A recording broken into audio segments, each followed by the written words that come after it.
అందరికీ నమస్కారం. Welcome to సద్భావన Konaseema సాంప్రదాయ రుచులు వంటకాలు. మీ అందరికీ తెలుసు, మన కోనసీమ ఆధ్యాత్మిక గురువులకు అందాలకు పుట్టినిల్లు. అలాగే కోనసీమ సాంప్రదాయ వంటకాలకు రుచులకు పుట్టినిల్లు. ఈ యొక్క సాంప్రదాయ వంటకాలు ఈ రోజున్న ఫాస్ట్ లైఫ్లో చాలామంది వాటిని తయారు చేసే విధానం తెలియక వాటి జోలికి వెళ్ళట్లేదు. కానీ మన పూర్వీకులు మన సాంప్రదాయ వంటకాలని మనకి చిన్నప్పుడు ఎంత బాగా చేసి పెట్టేవారో మన చిన్ననాటి రోజులు గుర్తించుకుంటూ తెలుస్తాయి. మన కోనసీమ యొక్క సాంప్రదాయ రుచుల్ని వంటకాలని మీకు పరిచయం చేద్దామని ఈ వంట చేసే విధానాలను తెలుసుకుని ఆ రుచుల్ని స్వాగతిస్తారని అభిలాషిస్తున్నాను. ఇట్లు మీ శేషములు. కోనసీమ రుచుల్లో సాంప్రదాయ వంటకాల్లో ప్రధానమైన పాత్ర వహించేది ఏదైనా ఉందంటే అది కందాబచ్చల కూర మాత్రమే. మా చిన్నప్పటి రోజుల నుంచి ఈ రోజు దాకా కార్తీక మాసంలో కావచ్చు, నవరాత్రుల్లో కావచ్చు, మా కందాబచ్చలి కోనసీమ రుచుల్లో అగ్రస్థానం మేము ఇవ్వడం జరుగుతుంది. అలాంటి కందాబచ్చల కూర ఈరోజు నా భార్య సత్యశ్రీదేవి సహకారంతో మీ కందాబచ్చల కూర ఎలా చేయాలో మీకు చేసి చూపిస్తాం. కందాబచ్చల కూర చేయడానికి ప్రథమంగా కావలసింది కంద. తగినంత కంద తీసుకోవాలి. దాన్ని పీల్ చేసి నీట్గా క్లీన్ చేసుకుని ఉంచుకోవాలి. తర్వాత స్పినాచ్,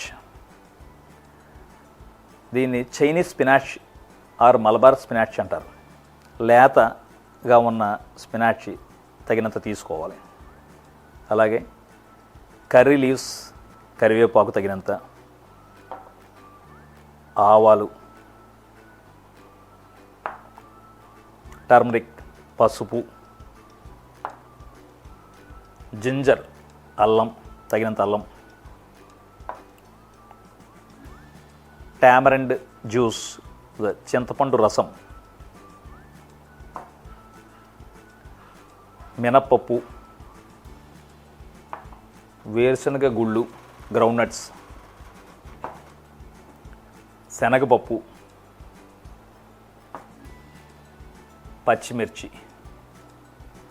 మనం కందాబచ్చలి కూరకు కావలసిన పదార్థాల గురించి అన్నీ తెలుసుకున్నాం.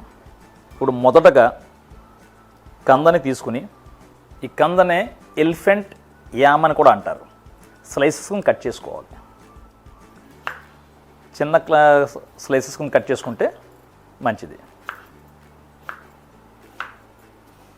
చాలా సన్నగా కట్ చేసుకుంటే మనకి రుచికి బాగుంటుంది. ఇలాగ సన్నగా స్లైసెస్ని కట్ చేసుకోవాలి.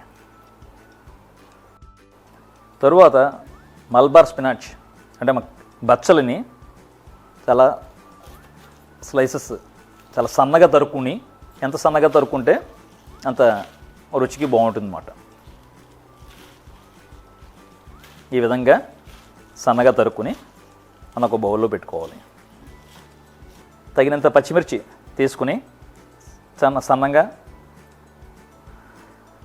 స్లైసెస్ కింద కట్ చేసుకుని ఒక బౌల్లో ఉంచుకోవాలి.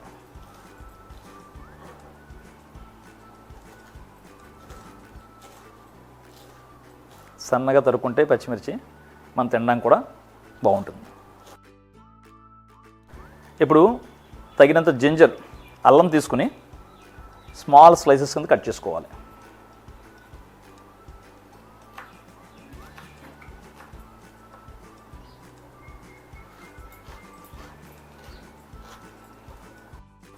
మొదటగా మనం తరిగిన కందని, బచ్చలని ఈ రెండింటిని కుక్కర్లో వేసుకొని 3 కోతలు రప్పించాలి.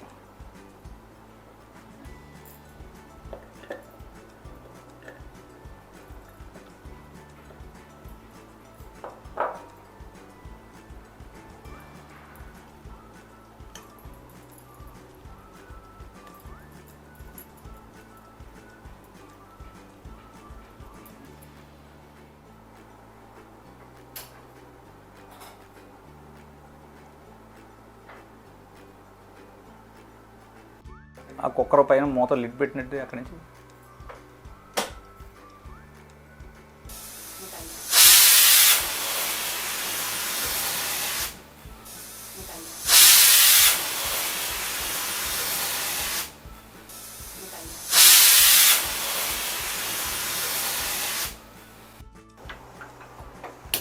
ఇప్పుడు గ్యాస్ స్టవ్ ఆన్ చేసుకుని దీని మీద మూకుడు పెట్టుకుని దీంట్లోకి పల్లీలు ఉన్న గ్రౌండ్నట్ ఆయిల్ వాడితే చాలా బాగుంటుంది. తగినంత గ్రౌండ్నట్ ఆయిల్ పల్లి నూనె వేసుకుని మొదటగా ఆవాలు, కొంచెం ఆవాలు, తగినంత ఆవాలు వేసుకుని తరువాత తగినంత మినపప్పు పల్లీల ఆయిల్లో వేసుకోవాలి. తరువాత తగినంత శనగపప్పుని ఆయిల్లో వేసి సిమ్ మంటతో వాటిని వేయించాలి. తర్వాత వేరుశనగ గుడ్లు తగినంత వేసుకోవాలి. తరువాత ఇంగువ, తగినంత ఇంగువ వేసుకోవడం ద్వారా మంచి సువాసన ఈ కూరకు వస్తుంది. తగినంత ఇంగువ వేసుకోవాలి.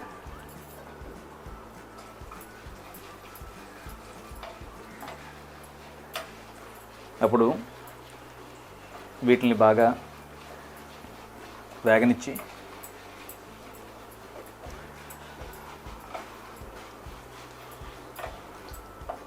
కాస్త వేగిన తర్వాత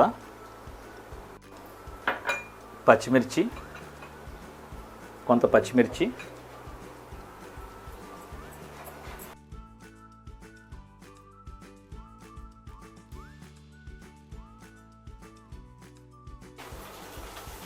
కొరియాండర్ లీవ్స్, కరివేపాకుని తగినంత కరివేపాకు వేసి కలిగి పెట్టాలి.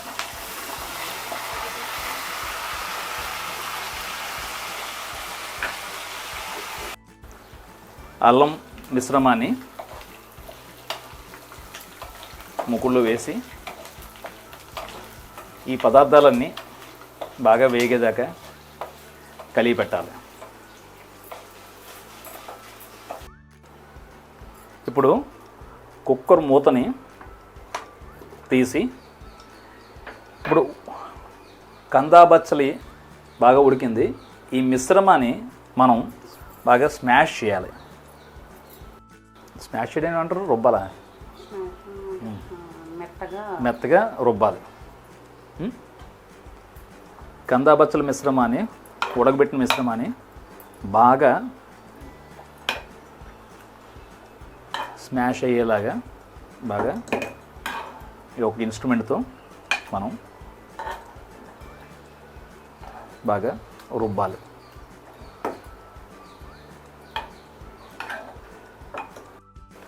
బాగా వేగిన ఈ పోపుని బాగా వేగిన ఈ పోపులో మన కందాబచ్చలి ఈ ఉడికిన మిశ్రమాన్ని మనం దీంట్లో వేసుకోవాలి.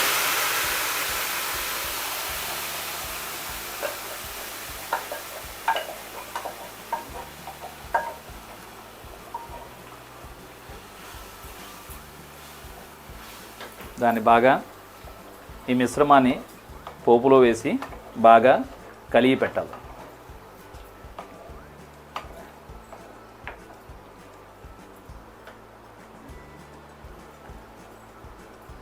ఇప్పుడు తగినంత ఉప్పుని వేసుకుని ఈ కందాబచ్చలి పోపు యొక్క మిశ్రమంలో మనం దీన్ని తగినంత ఉప్పుని వేసి కలిగి తిప్పి తర్వాత చింతపండు రసాన్ని ఈ మిశ్రమానికి జోడించాలి.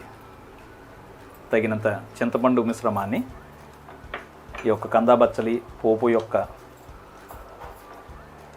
మిశ్రమంలో వేసి కలిగి తిప్పాలి. అలాగా బాగా బబుల్స్ వచ్చేదాకా బాగా ఈ మిశ్రమాన్ని కలిగి తిప్పి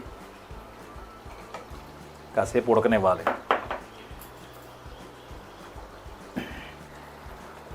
ఈ యొక్క కందాబచ్చల మిశ్రమాన్ని వాటరు ఎవాపరేట్ అయ్యేదాకా కాస్త దగ్గర పడేదాకా మనం కలిగి తిప్పి పొయ్యి మీద ఉంచాలి. కాస్త దగ్గరికి అయిన తర్వాత ఇలా దగ్గర పడిన కందాబచ్చల యొక్క మిశ్రమంలో ముందుగా మనం తయారు చేసుకున్న 2 చెంచాల ఆవాలు, 1 చెంచా నువ్వుపప్పు, 2 పచ్చిమిర్చి, ఈ మూడిటి యొక్క మిశ్రమాన్ని మనం ఇప్పుడు స్టవ్ కట్టుకున్న తర్వాత లాస్ట్లో 3 టేబుల్ స్పూన్స్ ఆవాలు, 2 టేబుల్ స్పూన్స్ నువ్వులు, 2 ఎండుమిర్చి, ఈ మూడి యొక్క మిశ్రమాన్ని మనం ముందుగా తయారు చేసుకుని ఇలా ముద్దగా చేసుకుని లాస్ట్లో స్టవ్ కట్టేసిన తర్వాత దాని మీద మనం వేసి అంతాను ఈ మిశ్రమాన్ని వేసి కలిగి తిప్పాలి.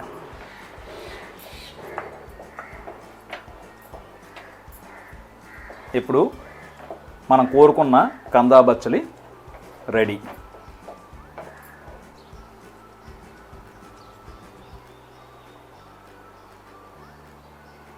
ఇప్పుడు మనం కోరుకున్న కందాబచ్చల కూర రెడీ.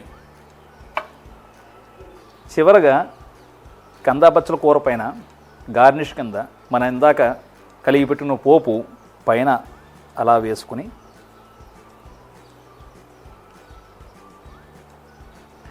వేడివేడి అన్నంలో వడ్డించు తింటే ఒక రకంగా ఉంటుంది.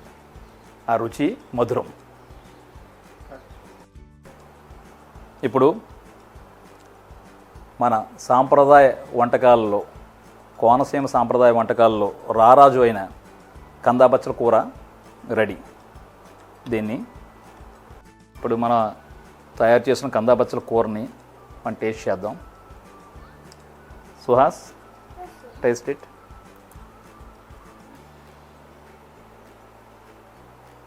House it? ఎలా ఉంది? చాలా బాగుంది. గుడ్. ఓకే, మీ అందరూ కూడా కందాబచ్చల కూరని మేము చేసిన విధంగా తయారు చేసుకుని మీ అందరూ కూడా ఈ రుచిని స్వాగతిస్తారని, ఆస్వాదిస్తారని కోరుకుంటూ thank you very much. Thanks for watching. Stay watching. మీ శేషమధు.